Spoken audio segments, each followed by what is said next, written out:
করো, সুন্দর আচরণ করো, তাদেরকে টাকা দাও, পয়সা দাও, সমস্যা নাই। কারণ তারা তো তোমার পিতামাতা, যদিও তারা অমুসলিম, তারপরও তারা তো তোমার পিতামাতা। তাদের সাথে সদ আচরণ করো, তাদের সাথে সুন্দরভাবে আচরণ দাও, তাদেরকে টাকা দাও, পয়সা দাও, আমি আল্লাহর কোনো বাধা নেই। কিন্তু সাবধান, তোমার পিতামাতা যদি তোমাকে অমুসলিম হতে আদেশ দেয়, তোমাকে আল্লাহর সাথে নাফরমানি করতে আদেশ দেয়, ফালা তুতিউহুমা, তোমার পিতামাতারও আদেশ মানা যাবে না। কারণ সেক্ষেত্রে আদেশ মানতে হবে কার? আমার পিতামাতা অমুসলিম, ঠিক আছে, আমি মুসলিম হয়ে গিয়েছি, আমার পিতামাতার সাথে জন্য আমি অন্যায় করব না? তারা আমার পিতামাতা, ইসলাম এই আদেশ দেয় নাই। ইসলাম বলেছে তুমি যদি মুসলিম হও, তোমার পিতামাতা যদি অমুসলিমও হয়, তারপর তাদের সাথে সদাচরণ করো, তাদের সাথে খুলুকে হাসানা করো, সুন্দর আচরণ করো, তাদেরকে লাগলে টাকা দাও, পয়সা দাও, কাপড় দাও, সব কিছু দাও, তা তো সমস্যা নেই। কিন্তু একটা কথা মাথায় রাখবা, যদি তোমার পিতামাতা তোমাকে অমুসলিম হতে নির্দেশ দেয়, তোমার পিতামাতা যদি তোমাকে আল্লাহর সাথে কোনো নাফরমানি করতে নির্দেশ দেয়, তাহলে তাদের নির্দেশ পালন করা যাবে। ফালা তুতিউহুমা 21 নম্বর পারায় আল্লাহ সুস্পষ্ট বলে দিয়েছেন। সূরাতুল লুকমানের 21 নম্বর পারার 11 নম্বর পৃষ্ঠায় আল্লাহ রাব্বুল আলামিন এই কথাটা বলে দিয়েছেন। ওয়াইন জাহাদা ফালা তুতিউহুমা, যদি তারা তোমাদেরকে আল্লাহর সাথে নাফরমানি করতে কোনো রকম জবরদস্তি করে, তাহলে তাদের অনুসরণ করা যাবে না, অনুসরণ করতে হবে কার? এজন্য প্রিয় ভাই, সর্বহালতে আল্লাহর অনুসরণ করতে হবে। আল্লাহ কি বলেছেন, আল্লাহর রাসূল কি বলেছেন। আমি এতক্ষণ পর্যন্ত আমার বিষয়বস্তুতে আসতে পারলাম না। আমি আপনাদের সম্মুখে প্রথমে একটা আয়াত তেলাওয়াত করেছি, 3 নম্বর পারা সূরাতুল আলী ইমরানের 31 নম্বর আয়াত। আল্লাহ রাব্বুল আলামিন বলেন, কুল ইন কুনতুম তুহিব্বুনাল্লাহা ফাত্তাবিউনি ইউহিব্বুকুমুল্লাহ।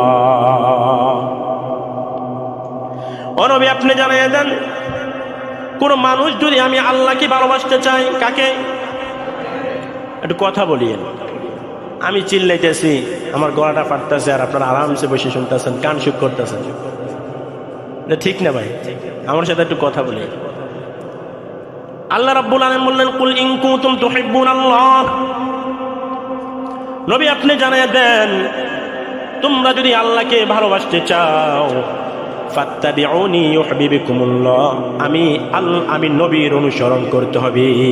কাকে অনুসরণ করতে হবে? নবীকে অনুসরণ করতে হবে। তাহলে ইউহিব্বুকুমুল্লাহ, তোমার আল্লাহর ভালোবাসা আদায় হয়ে যাবে।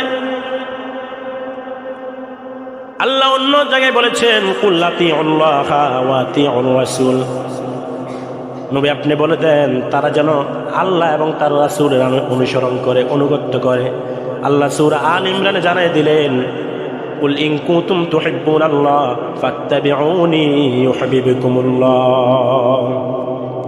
আল্লাহকে যদি ভালোবাসতে চাও, সর্বপ্রথম আমি রাসূলকে তোমাদের অনুসরণ করতে হবে।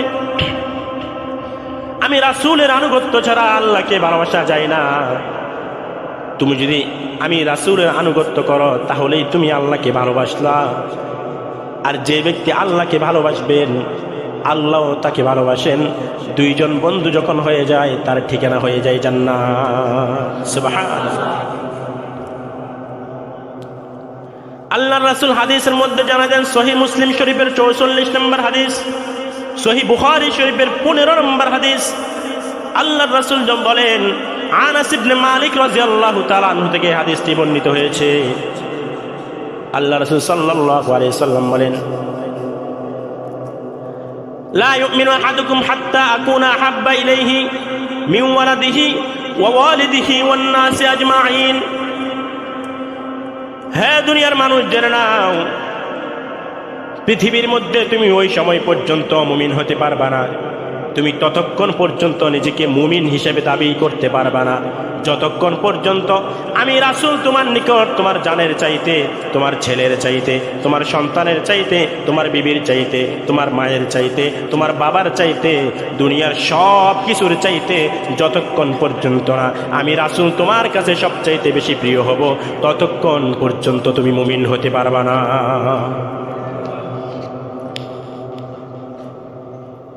সনদ সূত্রে হাদিসটি একবার সহিহ। আনাস ইবনে মালিক রাদিয়াল্লাহু তাআলা এই হাদিসটা বর্ণনা করেছেন। মুসলিম শরীফের 44 নম্বর হাদিস, বুখারী শরীফের 15 নম্বর হাদিস। আজকে কিতাব ঘুরে দেখবেন, আল্লাহ রাসূল সুস্পষ্ট ভাষায় বলেছেন, তুমি যদি মুমিন, নিজেকে মুমিন দাবি করো, তাহলে সর্বপ্রথম তোমাকে ভালোবাসতে হবে আমি রাসূলকে পৃথিবীর সব কিছুর চাইতে, এমনকি তোমার জানের চাইতে আমি রাসূলকে বেশি ভালোবাসতে হবে। তাহলেই তুমি একমাত্র খাঁটি মুমিন হিসাবে নিজেকে পরিচয় দিতে পারবে। আব্দুল্লাহ ইবনে হিশাম রাদিয়াল্লাহু তাআলা আনহু একদা হযরতে বিশ্বনবী মুহাম্মদুর রাসূলুল্লাহ সাল্লাল্লাহু আলাইহি সাল্লামের কাছে বসেছিলেন। বসে বসে রাসূলের উপদেশ গ্রহণ করতেছিলেন। এমন সময় হযরত ওমর রাদিয়াল্লাহু তাআলা আনহু আসলেন।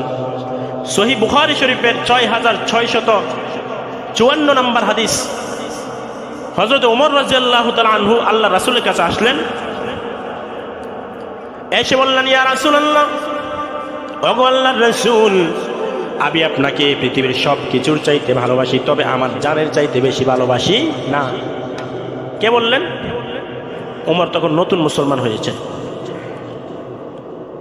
তো ওমর রাদিয়াল্লাহু তাআলা আনহু এটা বলেছেন আল্লাহ রাসূলকে, ও আল্লাহর রাসূল, পৃথিবীর যা কিছু আছে, আমার সন্তান, আমার বিবি, আমার মা, আমার বাবা, আমার যত ধনভাণ্ডার যা কিছু আছে, পৃথিবীর সব কিছু চাইতে আমি আপনাকে বেশি প্রায়োরিটি দান করি, কিন্তু আমার জানের চাইতে বেশি গুরুত্ব আমি আপনাকে দিই না, আমার জানের চাইতে বেশি আপনাকে বাসি না।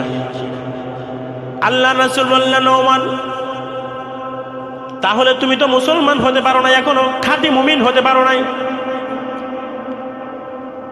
কারণ তুমি যদি নিজেকে খাঁটি মুমিন হিসেবে দাবি করতে চাও, যদি নিজেকে পূর্ণাঙ্গ মুমিন হিসেবে নিজেকে দাবি করতে চাও, তাহলে জেনে রাখো তোমার জানের চাইতে আমি রাসূলকে বেশি ভালোবাসতে হবে। সুবহানাল্লাহ। তোমার জানের চাইতে আমি রাসূলকে বেশি ভালোবাসতে হবে।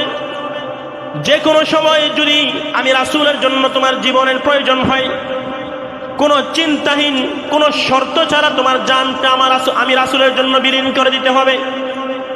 যদি তুমি এমনটা করতে পারো, তাহলেই তুমি খাঁটি মুমিন হতে পারবা। ওমর রাদিয়াল্লাহু তাআলা আনহু তৎক্ষণাৎ বলে দিলেন, ইয়া রাসূলুল্লাহ, এই মুহূর্তে থেকে আমি ওমর আমার জীবনের চাইতে আপনি রাসূলকে বেশি ভালোবাসি।